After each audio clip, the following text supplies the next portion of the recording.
আজি বানপানীৰ কথা নহয় দেই, এটা একদম বহুত গুৰুত্বপূৰ্ণ কথা। ভিডিঅ'টো আপোনালোকে ঠেলি নিদিব।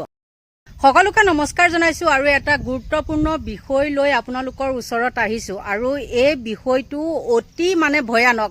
আপোনালোকো হয়তো ইয়াৰ কি হ'ব পাৰে, বলি হ'ব পাৰে। সেই কাৰণে ভাবিলো যে আপোনালোককো কৈ দিওঁ, নহলে মই জানিলে নহব নহয় জানো। এই কথাটো সকলোতে কি হ'ব লাগে, শ্বেয়াৰ হ'ব লাগে।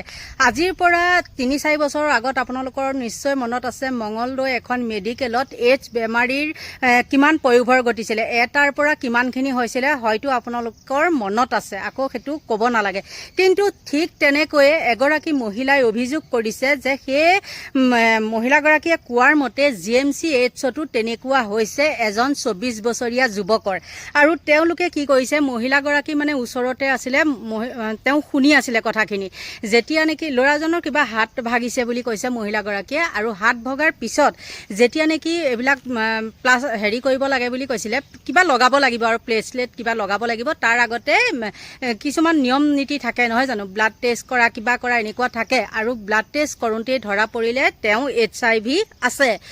গতিকে ল'ৰাজনে নিজেও জানে সেই কথাটো আছে বুলি, আৰু ব্লাডত যেতিয়া ধৰা পৰিলে তেতিয়া সেই মহিলাগৰাকীক ক'লে যে বাইদেউ আমাৰ ঘৰৰ মানুহে গম পাইছে নেকি, সেই কথাটো বাৰু মই আপোনালোকৰ ওচৰত লগাই দিম। কিন্তু এইটো কথা তেওঁলোকৰ ডক্টৰ GMC যিসকল ডক্টৰ নাৰ্ছ তেওঁলোকে কিন্তু লুকুৱাই ৰাখিছে আৰু সেই যুৱকজনক তাতেই ট্ৰিটমেণ্ট কৰিছে। সেই মহিলাগৰাকীয়ে কোৱাৰ মতে তেওঁলোকৰ ঘৰৰ মানুহেও কিন্তু নাজানে, আৰু তেওঁ এগৰাকী ছোৱালীক ভাল পাইছিলে, ২৪ বছৰীয়া ছোৱালী। যিয়ে নহওক সেই ল'ৰাজনো ২৪ বছৰ বা ছোৱালীজনীও হওক, কিন্তু এৰা এৰি হ'ল তেনেকুৱা কথা। সেইটো আমাক নালাগে। কিন্তু এতিয়া মহিলাগৰাকীয়ে কোৱা মতে যে ছোৱালীজনীৰ পৰা হৈছে বুলি সেই ল'ৰাজনে কৈছে। এতিয়া ছোৱালীজনী আঁতৰি গুচি গ'ল, কিন্তু সেই ছোৱালীজনীয়ে এতিয়া ইটোৰ পিছত সিটো, সিটোৰ পিছত সিটো কিমানক ভাইৰাছটো দিব আপোনালোকে কওকচোন। কিন্তু এইটো গুৰুত্বপূৰ্ণ বিষয় হয়নে নহয়? আজিকালিতো আমাৰ বহু মানুহ কি হয়, GMC এইডছত যায়, টকা পইচাৰ অভাৱত হওক কিবা হওক, কইনত যদি প্ৰাইভেটত যদি ৫০,০০০ৰ কামটো GMCত ২৫,০০০ হ'ব, সেইকাৰণে GMC এইডছত যায়। কিন্তু GMC এইডছত গৈ পেলাই যদি এই HIV বেমাৰটো যদি লগত লৈ আহে কেনেবাকৈ দুৰ্ভাগ্যবশতঃ, তেন্তে হ'লে বাৰু কেনেকুৱা হ'ব? গতিকে এইবিলাক কাম ৰাজহুৱা কৰিব লাগে। সেই যুৱকজনক সুধি পুছি, মোৰ মতে কিন্তু দেই, যুৱকজনক সুধি পুছি সেই ছোৱালীজনীকো ধৰি আনিব লাগে, বা যুৱকজনকো কি কৰিব লাগে, চিনাক্ত কৰি ৰাজহুৱা কৰিব লাগে। ইয়াত কিন্তু ডক্টৰ নাৰ্ছসকলৰ ভুল আছে। আপোনালোকৰ মতে কি আছে নাজানো, মই কৈছোঁ ভুল আছে। আৰু সেই মহিলাগৰাকীয়ে কালি এটা ভিডিঅ' দিছিলে আৰু আজি এটা ভিডিঅ' দিছে। মই দুইটা ভিডিঅ' আপোনালোকৰ ওচৰলৈ লগাই দিছোঁ, চাওক। প্ৰথমতে মহিলাগৰাকীয়ে কি ক'লে। ২৪ বছৰীয়া ল'ৰা এটাৰ হৈছে এইডছ। এইমাত্ৰ হস্পিটেলৰ পৰা আহি কিনে মনটো বেয়া লগা মই আপোনালোকৰ লগত শ্বেয়াৰ কৰিলোঁ। কাৰণ কাষতে সৰু ল'ৰা এটা, ২৪ বছৰীয়া ল'ৰা এটা হাত ভাঙিছে, সি আজি অপাৰেশ্যন আছে। কাষৰ পেচেণ্টটো আমাৰ আলহী। মই খবৰ ল'বা যে বেছিভাগ ল'ৰাটো দেখাতো মৰমীয়াল আৰু শান্তশিষ্ট যেন লাগছে, কাৰণে মই ল'ৰাটোৰ হাত অপাৰেশ্যন হ'ব আৰু আলহী অতিথি বহুত আহিছে, চবে কান্দি আছে অপাৰেশ্যন কাৰণে। তাৰপিছত সি গুৱাহাটীতে বিজনেছ কৰে। তাৰপিছত তাক মই ভালকৈ মাত কথা দি আছোঁ। মাত কথা দি থাকাতে লেবৰ পাই মানুহ আহি তাক বহুত সময় বুজালা, আৰু যিখিনি কথা কৈছে মই একেবাৰে কাষতে আছোঁ, মই স্পষ্টকৈ শুনি আছোঁ কথাখিনি। যিখিনি কথা শুনি মোৰ গা নোম এৰি গৈছে, কাৰণ অপাৰেশ্যন হৈ চব টেষ্ট পৰীক্ষা কৰিব দিয়াৰ লগে লগে সি লেবৰ এইডছ, ২৪ বছৰীয়া ল'ৰাটো। তাৰপিছত যেতিয়া লেবৰ মানুহ গুচি গৈছে, সি মোক নিজে কৈছে, বাইদেউ আমাৰ ঘৰৰ মানুহে গম পাইছে নেকি? মই ক'লোঁ কোৱা নাই কিজানি, কাৰণ তোমাক কৈহে গুচি গ'ল। মই ভাবিছোঁ এইডছ হ'লে কিজানি অকল বেমাৰীটোক কৈ, কাৰণ সি কৈ কিনে গুচি গৈছে। তাৰপিছত সি কৈছে যদি ঘৰৰ মানুহে জানে মোৰ বহুত দিগদাৰ হ'ব। মানুহ তাকে ধৰা তোমাৰ দেখোন এলা ক'ৰ পাই কিনকে আহে, বৰ ভয় লগা হৈছে দেখোন। সি কৈছে নহয়, মোৰ এটা গাৰ্লফ্ৰেণ্ড আছিল, গাৰ্লফ্ৰেণ্ডটো যে তাই মোক এতিয়া এৰি দিছে, এৰি দিয়াৰ পিছতে মই গম পাইছোঁ কথাটো। মই কৈছোঁ তেতিয়াহ'লে চাওঁ, সি যদি ২৪ বছৰ, গাৰ্লফ্ৰেণ্ডটোওতো সেই সৰুৱে হ'ব, আৰু নহ'লেও ২৪ বছৰ সৰু ছোৱালী হ'ব।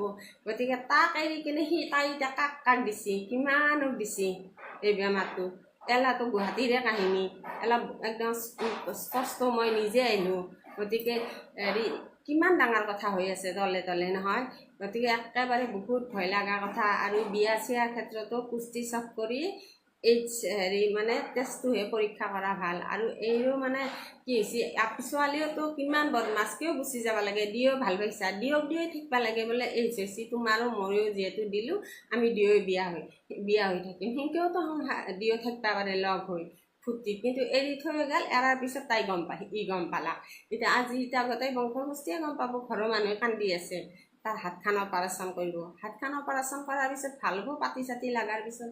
কিন্তু যিটো বেমাৰ লাগাল দিছে তাক লেগি গম পোৱা নাই ঘৰৰ মানুহে, সেইটো বেমাৰটো ভাল নহয়, কম ভয় লগা কথা হৈছে।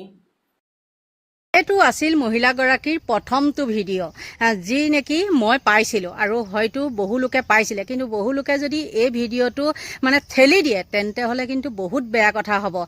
গতিকে আপোনালোকো সাৱধান হওক, আৰু মানে যিকোনো প্ৰকাৰে এইটো শ্বেয়াৰ কৰি পেলাই, মোৰ ভিডিঅ'টো নালাগে, সেই মানুহগৰাকীৰ ভিডিঅ'টোকে শ্বেয়াৰ কৰি পেলাই কি কৰক, আপোনালোকে ৰাজহুৱা কৰক, যাতে তৎকালীনভাৱে GMC সেই অধ্যক্ষৰ চকুত পৰে বা মুখ্যমন্ত্ৰীৰ চকুত পৰে, আৰু যাতে ব্যৱস্থা লয়। নহ'লে আমাৰ সকলোখিনি শেষ হৈ যাব। এই বেমাৰটোৰ পৰা, এনেওতো বেমাৰীয়ে মানুহবিলাক নহয় জানো, কিন্তু এই বেমাৰটো যদি হয় তেন্তে হ'লে সকলোখিনি শেষ হৈ যাব। আৰু ইয়াৰ পিছতে মই দিম, আজি যিগৰাকী মই বৰ্তমান ভিডিঅ'টো বনাই থকাৰ পিছত মহিলাগৰাকীয়ে কি সুন্দৰভাৱে কথাখিনি কৈছে। বহুতে হয়তো মহিলাগৰাকীক মানে দুখ দিব পাৰে, কিন্তু মই দুখ নিদিওঁ। তেওঁ ৰাজহুৱা কৰি এইটো বহুত ভাল কাম কৰিছে। গতিকে বন্ধু বান্ধৱীসকল, ময়ো ভিডিঅ'টো পলম নকৰি, মানে দীঘল নকৰি আপোনালোকে চাওক। এই মহিলাগৰাকীয়ে আকৌ আজি স্পষ্টীকৰণ দিছে। যোৱাকালি মই এইচৰ ওপৰত এটা ভিডিঅ' দিছিলোঁ নিজৰ অভিজ্ঞতাৰ ফালৰ পৰাই। তাত 50,000 মানুহ 50,000 মানুহ চাইছে। মোৰ কাৰণে মোৰ ভিডিঅ'ত 50,000 মানুহ চোৱা মানে বহুত ভাগ্যৱানৰ কথা। আচলতে এইটো কথা কৈ ফুৰা কথা নহয়, কাৰণ চবে লোকে থাকিবই খোজে। এতিয়া বস্তুটো চবে লোকে মানে বাঢ়ি যাই আছে।